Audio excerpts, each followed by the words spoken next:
కాకినాడ జిల్లా కాజులూరు మండలం ఐతపూడి గ్రామంలో అక్రమ రొయ్యల చెరువుల తవ్వకాల వద్ద తీవ్ర ఉద్రిక్తత.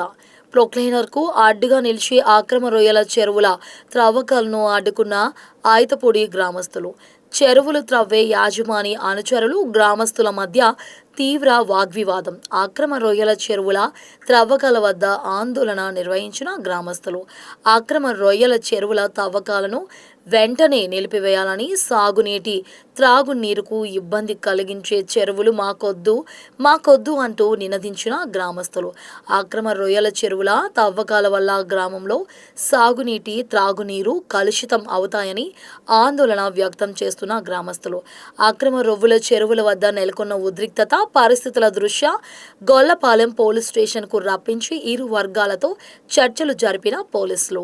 ఓకే అండి, అందరికీ నమస్కారం అండి. నా పేరు పెద్దిరెడ్డి సురేష్ అండి. మాది ఐతపూడి గ్రామం అండి. ఇప్పుడు మా ఊరికి వచ్చేసరికి ఇప్పటికే మంచినీటి కొరత అనేది బాగా ఎక్కువగా ఉందండి. ఎందుకంటే మా ఊరికి ఆనుకుని ఇంచుమించు ఒక 100 ఎకరాల వరకు చెరువులు తవ్వడం జరిగిందండి. అది గత 15 సంవత్సరాల నుంచి కూడా చెరువులు అలాగే ఉండడం వల్ల మొత్తం గ్రౌండ్ వాటర్ మొత్తం పాడైపోయిందండి. ప్రస్తుతం మళ్ళీ ఇప్పుడు అనాధికారికంగా అక్రమంగా మళ్ళీ చెరువులు తవ్వడం స్టార్ట్ చేశారండి. మళ్ళీని 10 ఎకరాల వరకు ఉన్నాయి చుట్టుపక్కల. అది మా ఊరికి ఒక 200 మీటర్ డిస్టెన్స్లో ఉంటుందండి. ఎందుకంటే యాక్చువల్గా ఇప్పుడు 200 మీటర్ నుంచి 1.2 కిలోమీటర్ వరకు ఈ సాల్ట్ వాటర్ అనేది బోర్లు తీసినప్పుడు గ్రామానికి ఎఫెక్ట్ కొట్టే అవకాశాలు ఎక్కువగా ఉన్నాయి. అదేవిధంగా అలాంటి ఇబ్బందులు ఆల్రెడీ మేము ఫేస్ చేస్తున్నాం. ఊరు ఎంట్రన్స్లో అయితే ఒక 200 కుటుంబాలకి వాటర్ అనేది లేదండి. వాళ్ళు ఇప్పుడు ఓన్లీ పంచాయతీ వాటర్ వాడుతున్నారు.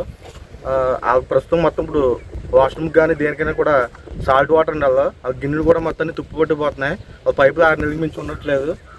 చాలా ఇబ్బందికరంగా ఉందండి. అదే పరిస్థితి ఇప్పుడు మళ్ళీ మాకు ఈ 5 ఎకరాల చెరువులు తవ్వడం వల్ల మాకు వచ్చే అవకాశం ఉంది. ఇప్పటికే మాకు ఆరోగ్యం కూడా సరిగా ఉండట్లేదండి. టైఫాయిడ్, మలేరియా ఇలాంటి ఇబ్బందులు కూడా కలుగుతున్నాయి.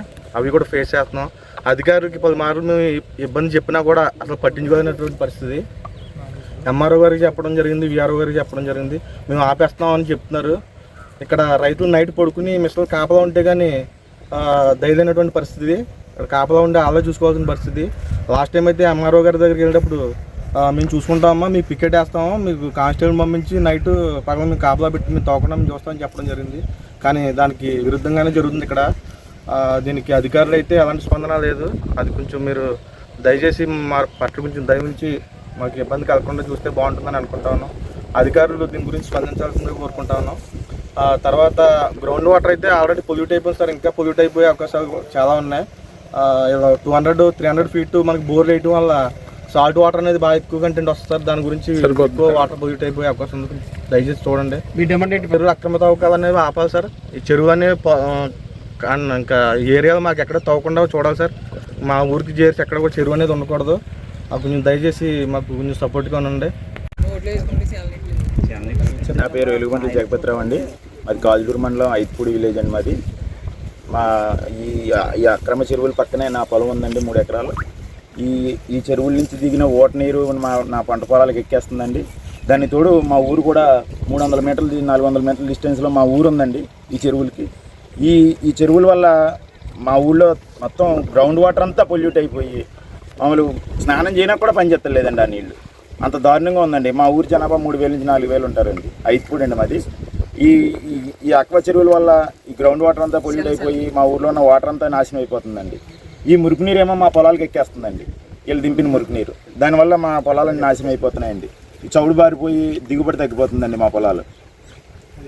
అధికారులు ఈ అక్వా చెరువులన్నీ కొత్తగా తవ్వుతున్న చెరువులన్నీ మూసివేసి ఈ పాత వాటి నుంచి వచ్చే మురికి నీరు కూడా సైడ్ డైవర్షన్ చేయవలసిందిగా కోరుచున్నామండి. దీని మీద అధికారులకి 2-3 సార్లు ఫిర్యాదు చేసామండి. కలెక్టర్ ఆఫీస్లో గ్రీవెన్స్లో కూడా మొన్న జూన్ 15వ తారీఖున కంప్లైంట్ కూడా ఇచ్చామండి. దాని మీద ఇంకా ప్రొసీడింగ్స్ ఏం జరగట్లేదండి. ఇది తవ్వడం వల్ల మీకు నష్టం ఏంటి? ఈ తవ్వడం వల్ల మా గ్రౌండ్ వాటర్ పొల్యూట్ అయిపోతుందండి. ఈ ఉప్పు నీరు మా చేలుకి ఎక్కేస్తుందండి. మా పంటకాల్లో దింపుతున్నారండి ఈ ఉప్పు నీరు. వీళ్ళకి సెపరేట్గా మురుకు డ్రైన్ లేదండి ఈ పొలాలకి దేనికి కూడా. చిన్నదండి. దాని గురించి మా పంట పొలాలు నాశనం అయిపోతున్నాయండి. మా పంట బోధలో దింపేస్తున్నారండి మురికి నీరు అంతా. అంటే ఇలా ఎన్ని పొలాలు ఎన్ని ఎకరాలు ఉంటాయి? ఈ కాలం మీద 40 ఎకరాలు సాగు అవుతుందండి. ఈ 5 ఎకరాల పంట ఈ చెరువుల వల్ల 40 ఎకరాల పంట భూమి నాశనం అయిపోతుందండి. మీ డిమాండ్ చెప్పండి. అలా ఈ అక్రమ చెరువులు మూసివేయాలండి. First demand. ఇప్పుడు అధికారులు ఏమంటున్నారు? అధికారులు అప్పుడే 25 రోజుల నుంచి పోరాడుతున్నామండి. రాత్రి బావుల్లో కాపలా కాసి ఈ మిషన్లు కాపలా కాస్తున్నామండి తవ్వకుండానే. దాని మీద ఎటువంటి చర్యలు తీసుకోవటం లేదండి. ఇప్పటికి 4 సార్లు ఎంఆర్ ఆఫీస్కి వెళ్ళామండి దీని గురించి. ఒకవేళ ఇవే కనుక కొనసాగితే ఇంకా మేము ఆత్మహత్యలే శరణ్యం అండి మా రైతులందరికీ కూడా. ఇంకా